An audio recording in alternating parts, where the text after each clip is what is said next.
Good evening, ladies and gentlemen. Lady Esther takes great pride tonight in bringing you one of the outstanding dramas in recent years.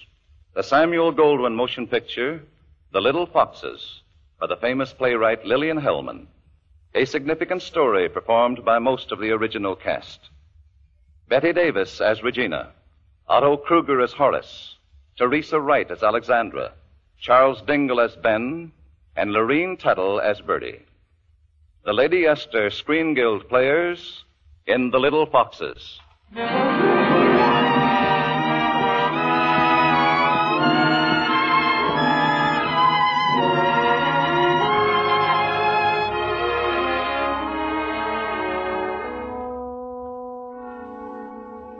June 16th, 1900. Mr. William Marshall of Chicago is in our midst for the day.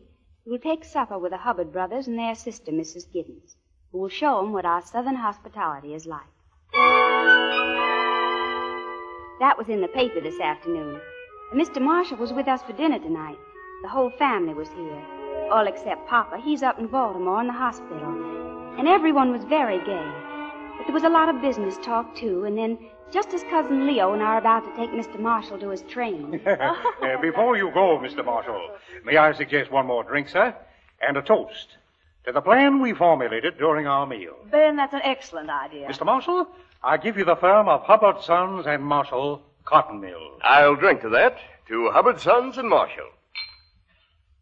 Now I'm afraid I'll have to rush. Mrs. Giddens, I'll expect to hear from you. Oh, you will. Goodbye, Mr. Marshall. Goodbye. Goodbye, gentlemen. Goodbye, Mr. Marshall. Goodbye. Bertie, there goes the man who has opened the door to our future. What? Our future. Yours and mine, Ben and Oscar's, the children's. Regina, you really think we've got him? Don't you pretend, Ben. You know we have. You're like a cat that's been licking the cream. When he accepted that toast, I could see the bricks of our cotton mill going into place. I'll leave you and Oscar to count the bricks. I'm going to Chicago. Chicago? Yes, I'm going to live there, Bertie, where there's crowds and theaters and shops full of fine clothes. I'll give big parties for Alexandra, and I'll see that she meets the right young men. And later on, I'm going to take trips to New York and London and Paris. I'm going to have what I want and everything I want. That's going to take a lot of money, Regina. I'll have money, Ben. Yeah, I know, but enough? What does that mean? Well, Marshall's putting up $400,000. Now, we're putting up our local influence and $75,000 each. Oscar, myself, and you. I mean, your husband. I know all that. I know the terms. Well, then you also know that the contracts have to be signed in 10 days. Now, Oscar and I have our money ready. But your $75,000, that is Horace's, doesn't seem to be here. That's right, Regina. You've written him, Ben's written him, we've all written him. Why doesn't Horace come home and talk business? Yeah. Beginning to look like he doesn't want to. Oh, but of course he wants to. But you know how those Baltimore doctors are once they get their hands on anyone with heart trouble. If he wants to, why doesn't he? Doctors are no doctors. Well, has it ever occurred to you that Horace is a good businessman? Oh, there's no doubt about that, Regina. He owns the bank. Did it all himself, too. Well, then, possibly, he may think he's not getting enough for his money. Nonsense. That $75,000 will make him $1 million. Oscar, I don't think that's what Regina means. Huh? She's saying that Horace wants more than his third. But he's only putting up a third of the money. You put up a third and you get a third. Yes, it would seem that way, Oscar. But there's no law about it, is there? I should think that if you knew your money was badly needed. So, that's it. You want us to believe that Horace is deliberately holding out. Well, I don't believe it. I believe it's you. Am I right, Regina? Well, it's only natural that I should look out for my husband's interests. Besides, you boys have done things like this. I've heard you say so. I admire you, Regina. Well, how much do you want?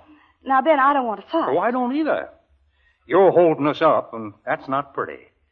But we need you, and I'm a peaceable man. I'll tell you what I'll do.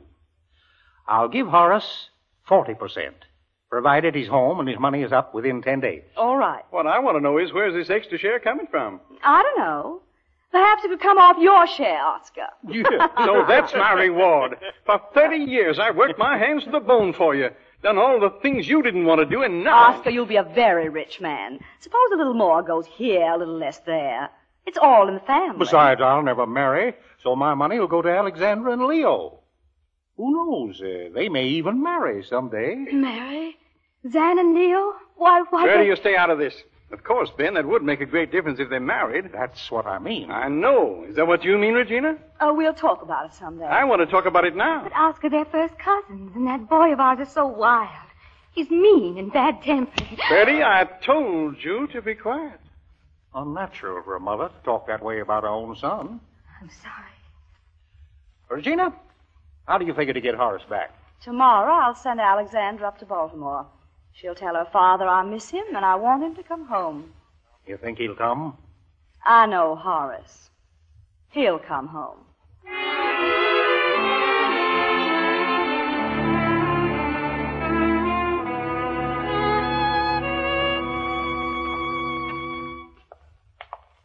Papa, you're sure you're all right?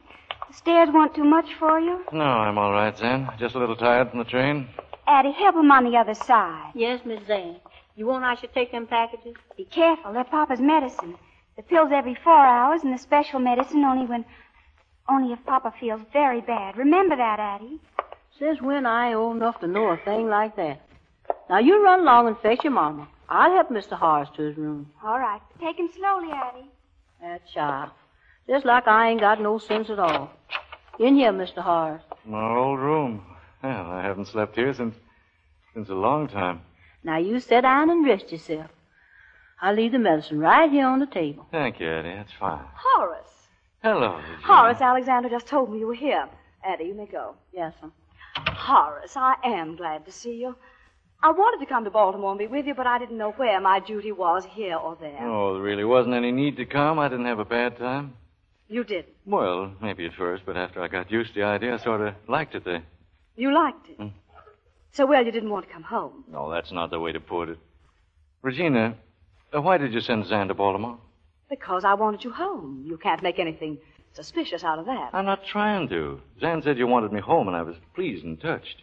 Touched that I should want you home? Oh, I'm saying all the wrong things again as usual. I meant that it made me feel good.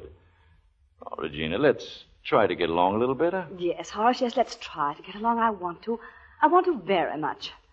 Horace, I hate to bother you today when you're tired, but there's something I've got to talk to you about. It's very important. That cotton mill business you've been writing me about? Yes. You see, the deal is coming to a close, and Ben and Oscar have to move quickly. Of course, I understand. We'll talk about it one day. But that might be too late. Regina, I'm tired. Some other time. Some other time won't do, Horace. I've been waiting for months for you to come home. Why? Because you needed my money? Don't you understand? It's for your interest, Then I'm right. That is the reason you wanted me here. And I thought Oh, well. Horace, I didn't mean that. I didn't mean that was the reason. But I think you did mean it. It makes me very sad. Now, if you don't mind, I'm tired. I'd like to be alone.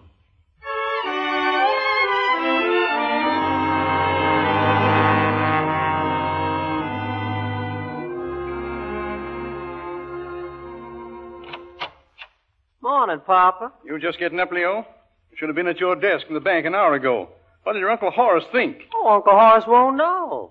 He's been back 5 days, and he hasn't even been near the bank. Well, I don't want him getting angry now. I know. You and Uncle Ben need him to put up that money. It would be so easy for him, too. He's got plenty, Uncle Horace has. He certainly has. 90,000 in Union Pacific bonds sitting right in his box. His safe deposit box? Yeah. But they could be in Mobile for all Uncle Horace knows. He only looks in that box once every 6 months when he cuts the coupons. And sometimes the cashier even does that for him. He does? Yeah, well, the cashier even has the keys. And you'd think if somebody had those bonds... Leo, how do you know about those bonds? Huh? Oh, one of the boys, sir. It was one of the boys at the bank. He took the keys and opened the box. What was his name? It was, Leo, tell me the truth. Did you open that box yourself? No, sir, I didn't. I told you it was one of the boys. Leo, I won't be angry. It's possible. Well, it may even have been a good thing if you did. Did you? Yes, sir. I opened it. Did anyone know? No, nobody. Nobody was in the bank when I did it. Well, you run along to work. I've got to stop and see Uncle Ben.